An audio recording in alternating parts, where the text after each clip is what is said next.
Quelle intro incroyable! Vous voulez savoir le pire? C'est que cette intro n'a rien à voir avec le thème d'aujourd'hui. Ah que bonjour, ah que bonsoir, comment allez-vous? 5e vidéo de cette chaîne YouTube. Aujourd'hui, on va parler d'une chose qui me fascine. Nous vivons dans un monde paisible, et peut-être que dans une dimension, nous vivons dans un monde où la guerre nucléaire existe, ou peut-être que nous vivons encore à l'époque où on chassait les mammouths à coups de lance, ou alors peut-être que dans une autre dimension, la Fiat Multipla n'a jamais existé. Et bien aujourd'hui, c'est ce que nous allons voir. Nous allons voir les détails qui ont changé notre monde. Monteur, tu peux ouvrir la parenthèse? Ouais, bon, je sais, c'est moi le monteur, mais bon. Comme vous le voyez à ma gueule, je ne suis pas du tout un historien, alors je ne juge pas les historiens à leur physique, hein, rien à voir, mais bon, ça se voit quand même que je ne suis pas du tout un historien. Je risque de dire des conneries, je suis désolé, voilà, alors ne prenez pas non plus cette vidéo comme un cours d'histoire, hein, écoutez vos profs, hein, ça sera plus instructif. Et aussi dans cette vidéo, je vais parodier des moments qui se sont passés dans la vraie vie.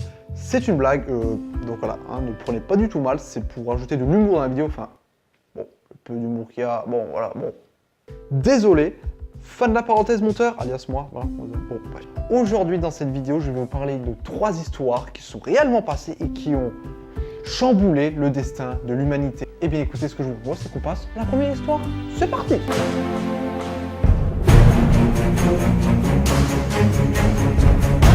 Dans cette première histoire, on va parler de la crise des missiles de Cuba. Alors, cette histoire est incroyable. Je vais vous remettre dans le contexte. On est en 1959, voilà, c'est la guerre froide. Qu'est-ce que c'est la guerre froide?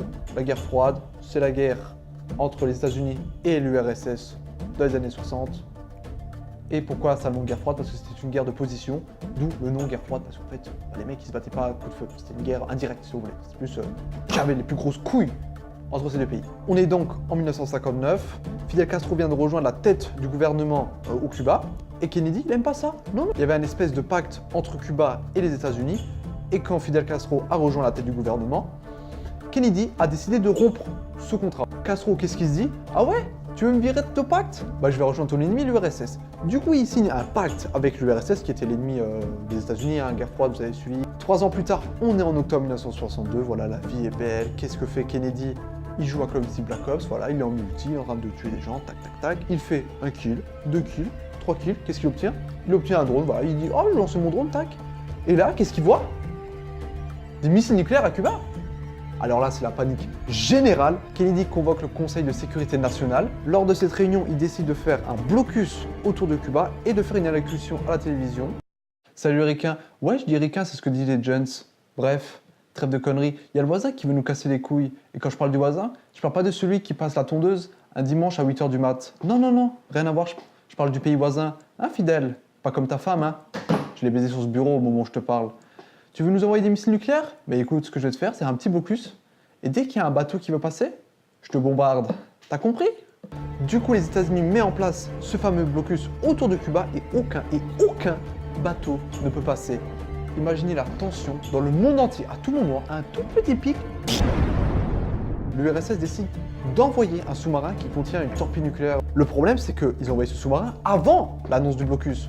Et ceux qui sont sous-marins, ils sont pas au courant du blocus, bah non. Et du coup, ce qui se passe, c'est que le sous-marin rencontre ce fameux blocus. Les États-Unis sont au courant qu'il y a un sous-marin qui transporte un missile nucléaire. Et justement, ils arrivent à le trouver.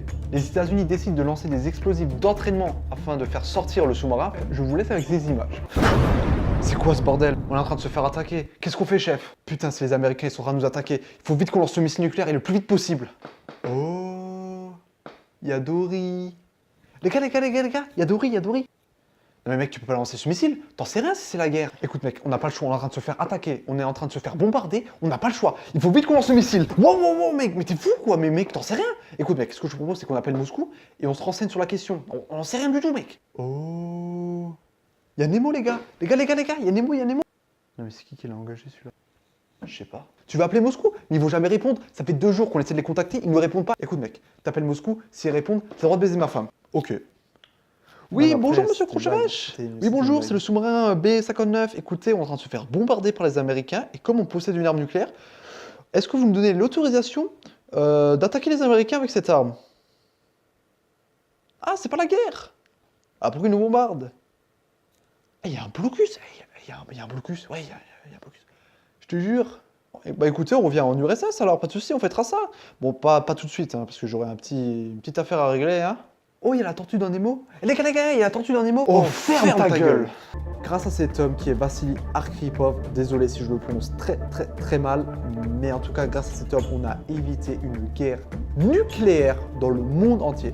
Du coup, conclusion de cette histoire, entre les États-Unis et la Russie, il existe le fameux téléphone rouge. Dès qu'il y a un problème entre les États-Unis et la Russie, ils utilisent ce téléphone rouge justement pour régler le problème et justement d'éviter un drame du même genre. Et deuxième conséquence, on a revu le point de vue sur les missiles nucléaires parce que clairement là, ça partit dans du n'importe quoi. Justement, à cette époque, c'était vraiment la course à l'arme nucléaire. Au final, on a revu ce point et on s'est dit, bon les gars, on se calme maintenant sur les armes nucléaires. Hein. Mais écoutez, ce que je vous propose, c'est qu'on passe à la deuxième histoire.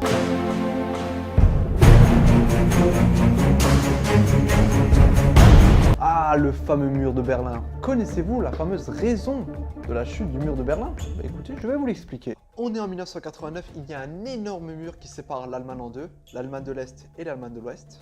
Ça fait des années que ce mur existe et il doit y avoir une conférence de presse avec le fameux ministre Schabowski qui doit dire des changements très mineurs. Cette conférence de presse s'intitule « Le mur est ouvert ». Retenez bien ça, retenez bien cette info, retenez bien cette info. Du coup voilà, il énonce ces changements mineurs, voilà, comme quoi les passages seront beaucoup plus simples. Et comme dit conférence de presse, 10 journalistes. Et du coup il y a la question d'un journaliste pour Schabowski. Monsieur Schabowski, j'ai une question, oui c'est moi. Bonjour, alors je suis journaliste pour le magazine Équipe de couverture. Écoutez, j'ai une question très simple. Quand est-ce que rentre en vigueur cette norme? Écoutez, autant que je sache, immédiatement. Ah, immédiatement tout de suite. Oh, ok, je pensais que c'était dans 2 jours, mais ok, pourquoi pas. Vous l'aurez compris, cet événement s'intitule « Le mur est ouvert ». Schabowski qui dit que ça rentre en vigueur tout de suite. Qu'est-ce qui se passe? Il y a des milliers et des milliers de Berlinois qui foncent sur ce fameux mur pour le détruire. Les forces de l'ordre, elles sont débordées, elles peuvent rien faire. Et c'est comme ça que le mur fut détruit. Moi, je trouve ça dingue que le mur soit détruit de cette manière. Au final, c'est une erreur de compréhension. Ce mur n'avait plus aucune raison. Voilà, ça faisait presque 30 ans que ce mur existait. Vous imaginez? Écoutez, je vous propose de passer à la troisième histoire.